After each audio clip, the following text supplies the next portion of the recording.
Bisa. Assalamualaikum warahmatullahi wabarakatuh. Alhamdulillahirabbil alamin.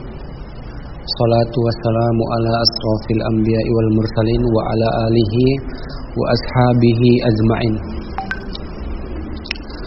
Puji syukur kita ucapkan kepada Allah Subhanahu wa taala yang mana pada siang hari ini kita masih dapat melanjutkan materi pembelajaran kita, yaitu masih tentang kimia unsur, ya. Nah, oke, anak didik kami kelas 12, ya. Minggu yang lalu sudah kita bahas, yaitu tentang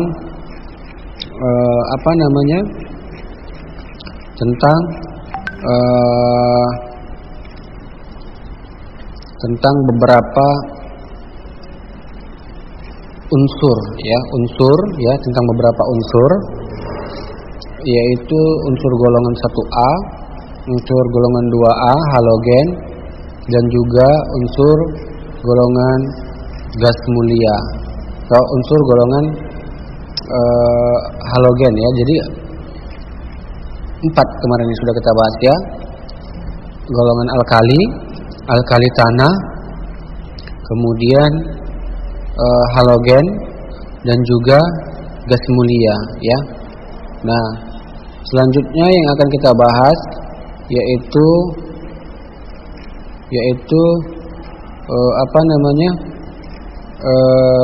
aluminium dan senyawanya. Nah, aluminium dan senyawanya, ya. Nah, aluminium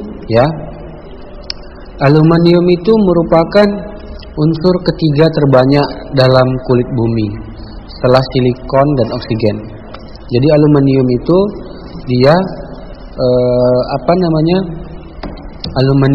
dia persennya dia adalah 49,3% oksigen dan 25,8% silikon. Jadi aluminium itu dia persennya adalah 7,6%, ya, 7,6%.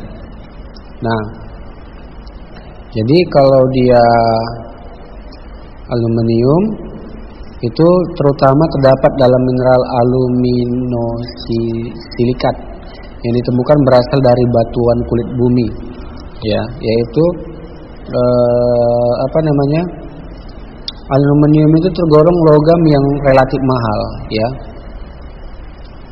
Logam yang relatif mahal, ya.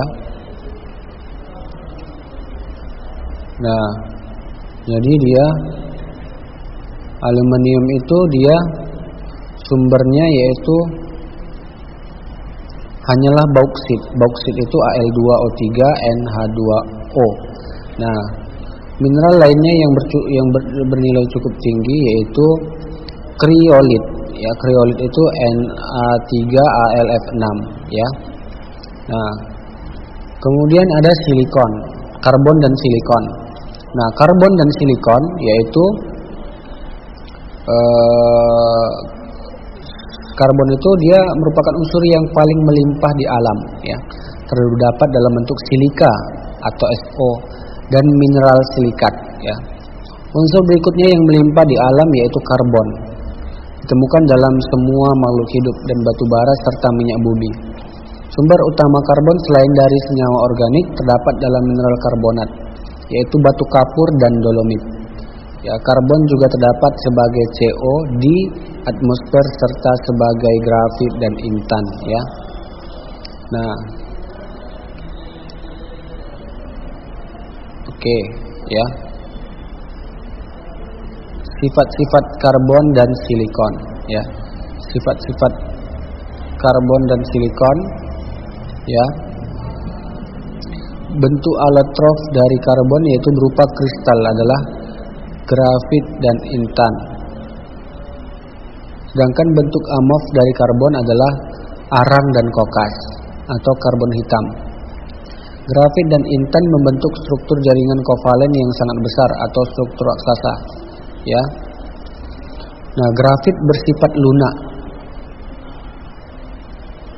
berwarna hitam mengkilat dengan struktur berlapis dan dapat mengantarkan listrik atau bersifat konduktor.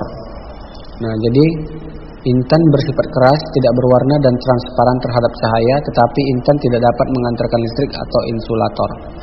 Perbedaan sifat antara grafit dan intan akibat dari bentuk strukturnya, ya.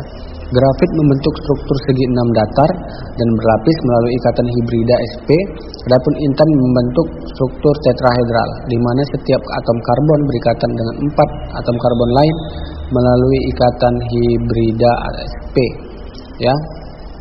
Nah, bentuk amos dari karbon memiliki struktur lapis seperti grafit. Perbedaannya terletak pada tumpukan lapisan. Grafit memiliki struktur beraturan, sedangkan bentuk amos tidak beraturan, ya. Nah, oke, ya.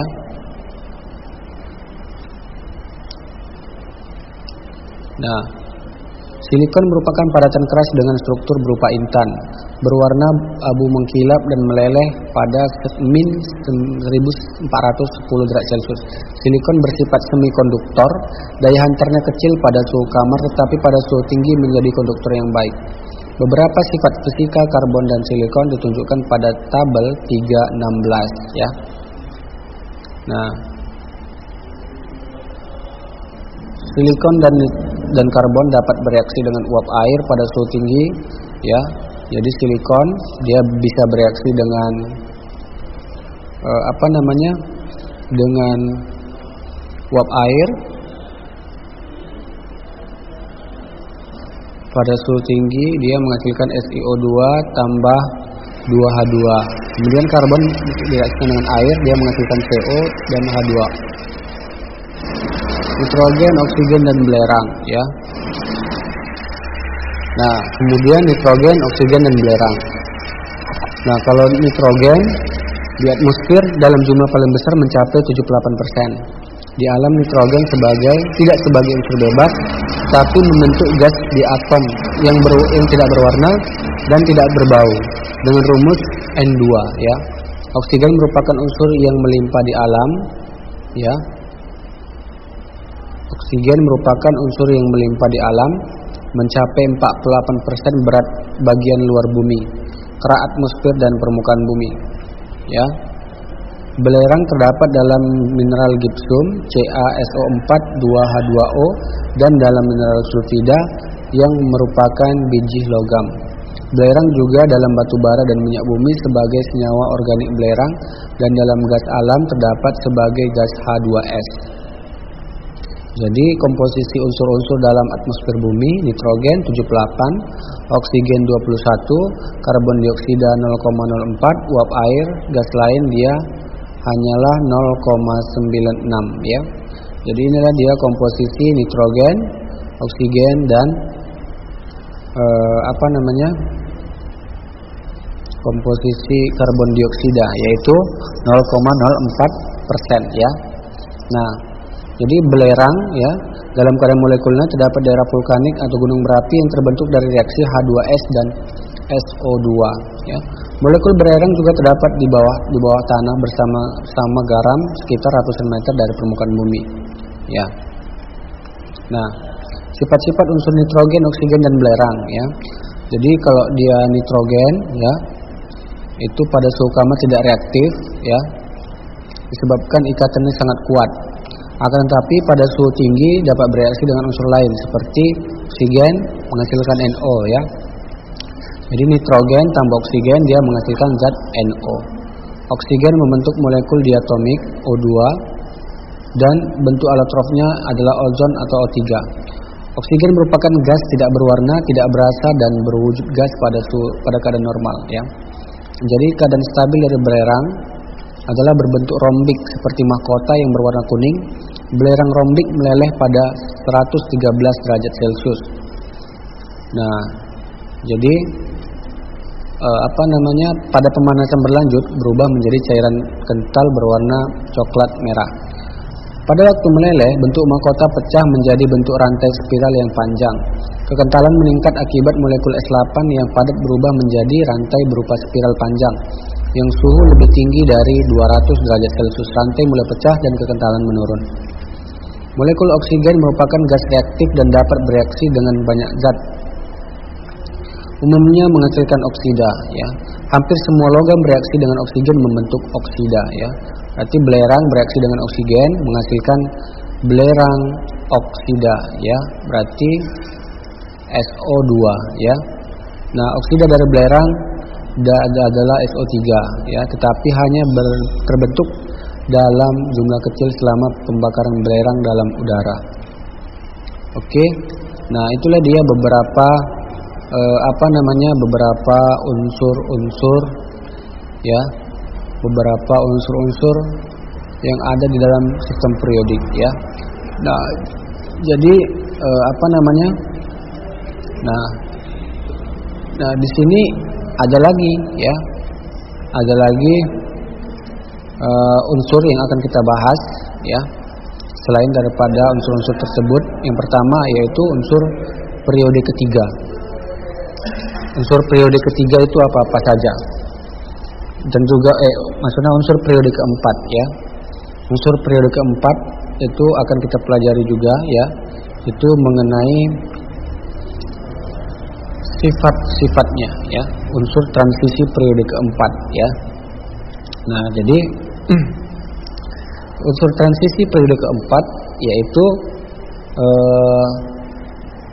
berarti dia golongan D ya. Kalau unsur transisi itu adalah golongan B, maka orbitalnya yang terakhir adalah D ya, orbitalnya D ya.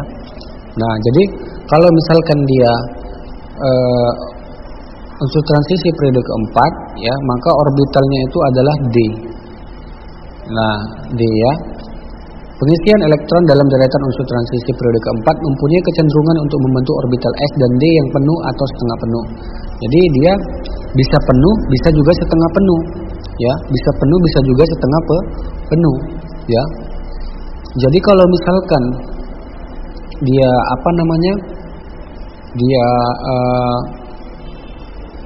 penuh, berarti dia berisi 10 elektron. Kalau dia setengah penuh, berarti dia berisi 5 elektron. Nah, jadi unsur periode keempat mempunyai tingkat oksidasi. Perhatikanlah beberapa senyawa berikut: MnSO4, MnO2, K2MnO4, dan KMnO4. Tingkat oksidasi Mn dalam senyawa-senyawa itu berturut-turut adalah 2, 4, 6, dan 7. Nah, berapakah tingkat oksidasi Cr dalam senyawa CrCl2? Nah, jadi tingkat oksidasi dari unsur periode keempat itu bisa dilihat di tabel berikut ya. Nah, jadi unsur-unsur periode keempat itu dia ada skandium, titanium, vanadium, krom, mangan, besi, kobalt, nikel, tembaga, seng. Nah, ini simbolnya ya. Jadi kalau dia periode keempat ya, transisi periode keempat itu Sc ya, itu tingkat oksidasinya adalah positif 3, Ti tingkat oksidasinya yaitu positif 2, positif 3, positif 4. Nah, itu tergantung dari senyawanya, kan begitu kan? Nah bisa dilihat ya, seperti ini ya. Nah, kemudian konfigurasi elektron unsur transisi periode keempat.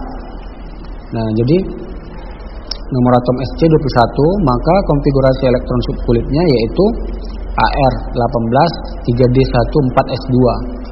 Nah, itulah dia untuk konfigurasi elektron unsur transisi periode keempat. Berarti 4s2, kemudian yang ini Ar3d2 ya, terakhirnya ya.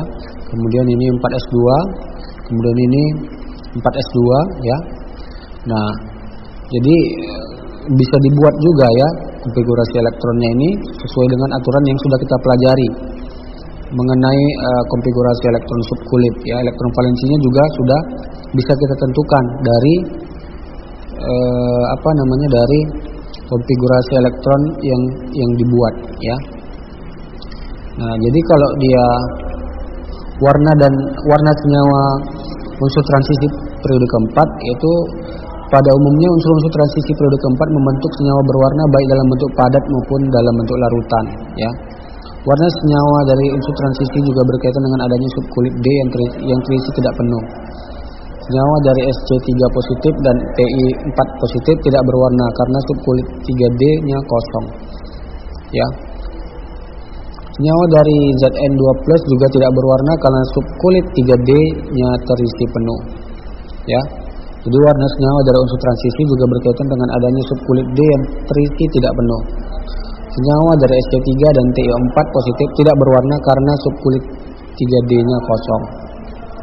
Ya.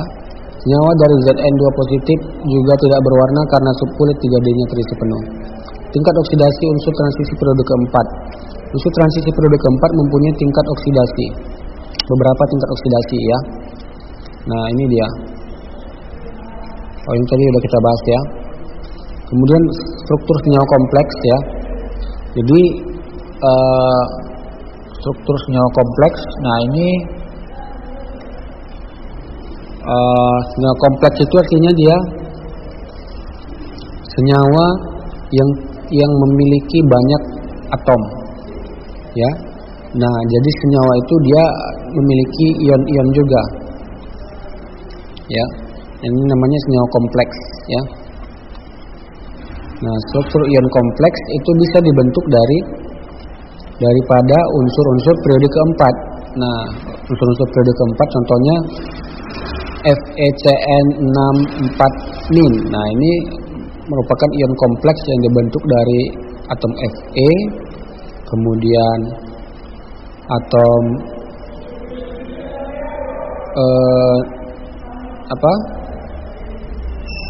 hidrogen, nitrogen ya. Jadi intinya di sini dia ada atom periode keempatnya. Nah, seperti itu ya.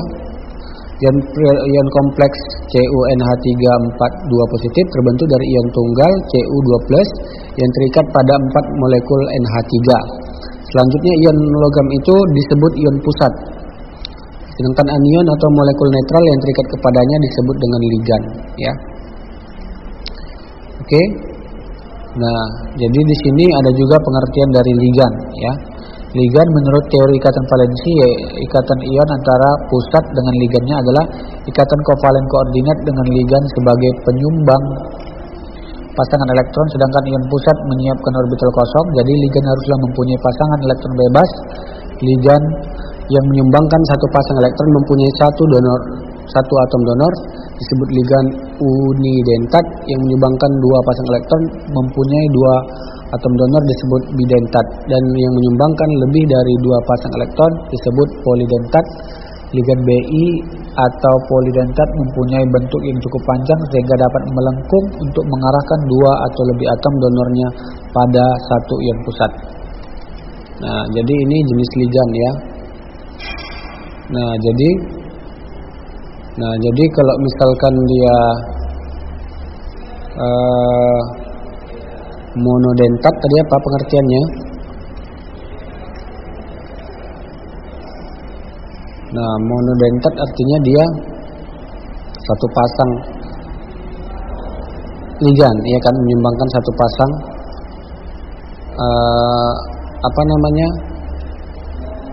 satu pasang elektron, kan begitu kan? Namanya monodentat. Ya, kalau dia menyumbangkan dua pasang elektron, ya, maka dia disebut dengan bidentat. Kalau dia polidentat, yaitu menyumbangkan lebih daripada dua pasang elektron, ya. Nah,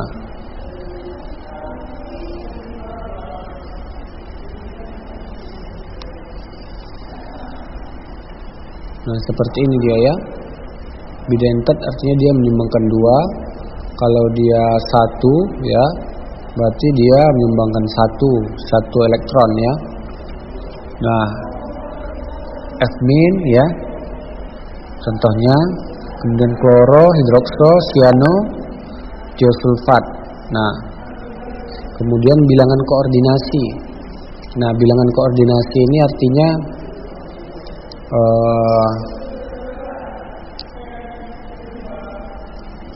bilangan koordinasi itu yaitu apa pengertiannya? Jumlah ligan sederhana atau jumlah atom donor yang terikat pada satu ion pusat. Nah, jadi ada suatu suatu ion pusat, ya. Jumlah atom donor ya, jumlah atom donor yang terikat pada satu ion pusat. Berarti atom donor, ya, nanti misalkan ada suatu struktur senyawa, ya, dia atom pusatnya mengikat satu atom dari senyawa yang lain. Nah, jadi satu atom yang donor tersebut, nah, satu atom donor tersebut, ya kan, berarti dia jumlah donornya sama dengan 1, ya, jumlah donornya sama dengan 1. Nah, kalau misalkan ada 2 yang terikat pada atom pusat, ya, maka nanti jumlah atom donornya sama dengan 2. Nah, seperti itu dia, ya. Nah, kalau bilangan oksidasi ion pusat dalam ion kompleks, ya udah bisa dicari lah, ya. Kalau misalkan ion pusatnya adalah Cr, maka bilangan oksidasinya bisa kita tentukan dari menghitung, ya, jumlah bilangan oksidasi dari unsur-unsur yang diketahui, kan begitu kan. Nah, tata nama ion kompleks. Nah, tata nama ion kompleks ini dia tergantung daripada senyawanya. Misalkan kalium heksa cyanoferat 2. Nah, jadi di sini K4, K-nya ini sebagai kation. Kemudian cyanoferat heksa cyanoferat ini sebagai anion, ya. Di K-nya positif, ya. Kemudian FeCN6-, kan begitu kan. Cu-nya dia tembaga ini sebagai ion positif, kation, ya. Tetramin tembaga, ya, 4 berarti kan. Kemudian sulfat. Nah, jadi di sini CuNH3 4 positif, CuNH3 4 2 positif ditambah SO4 2 negatif. Nah, jadi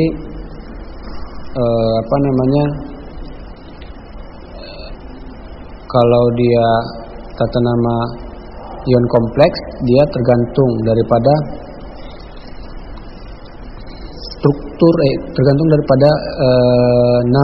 struktur senyawanya, ya. Nah, dia berbeda daripada tata nama senyawa biasa, ya. Tata nama senyawa biasa. Nah, oke. Nah, itu untuk tata nama senyawa ion kompleks, ya. Nah, kemudian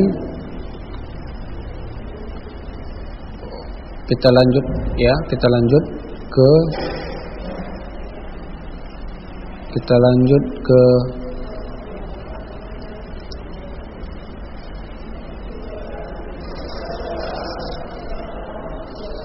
jumlah ligan. Kalau dia 1 mono, 2 di, 3 tri, ya, ligan, ya. Nama ligan yang berupa anion terdapat akhiran O, sedangkan ligan-ligan yang berupa molekul netral penamaannya tidak mempunyai aturan khusus, jadi dihafalkan saja, ya. Di Cu pada kation kompleks disebut dengan tembaga, ya. Ag pada kation kompleks disebut perak biasa, ya. Nah, Fe ini disebut ferat, Cu kuprat, ya. Kalau Ag dia argentat. Nah itu, ya. Oke. Nah, untuk selanjutnya, ya, kita masuk saja ke kegunaan unsur transisi periode keempat tadi, ya. Kegunaannya yaitu skandium, yaitu dia digunakan sebagai filamen lampu yang memiliki intensitas tinggi.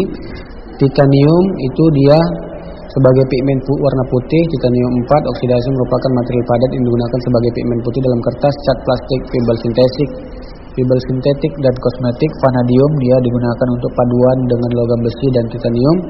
Kromium dia digunakan untuk membuat plat baja dengan sifat keras, getas, dan dapat mempertahankan permukaan tetap mengkilap dengan cara mengembangkan lapisan film oksida.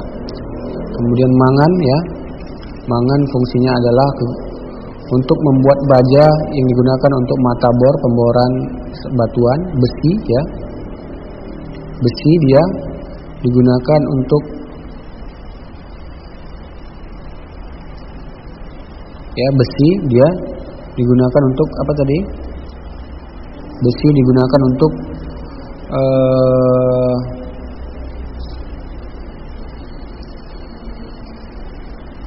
untuk banyak ya, untuk banyak kegunaan ya.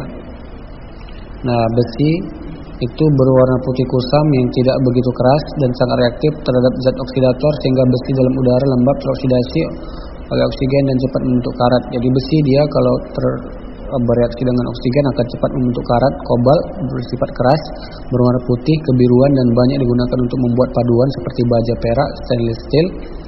Baja perak merupakan paduan antara besi, tembaga, dan tungsten yang digunakan dalam instrumentasi dan alat-alat kedokteran.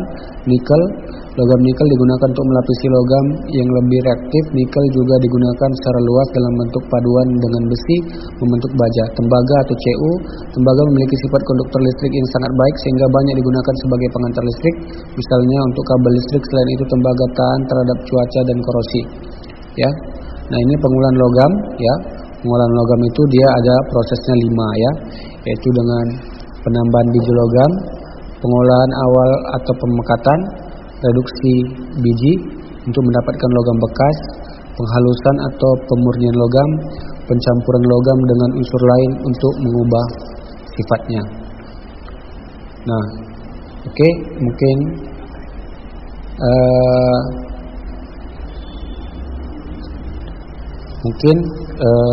itu saja ya materi kita pada hari ini.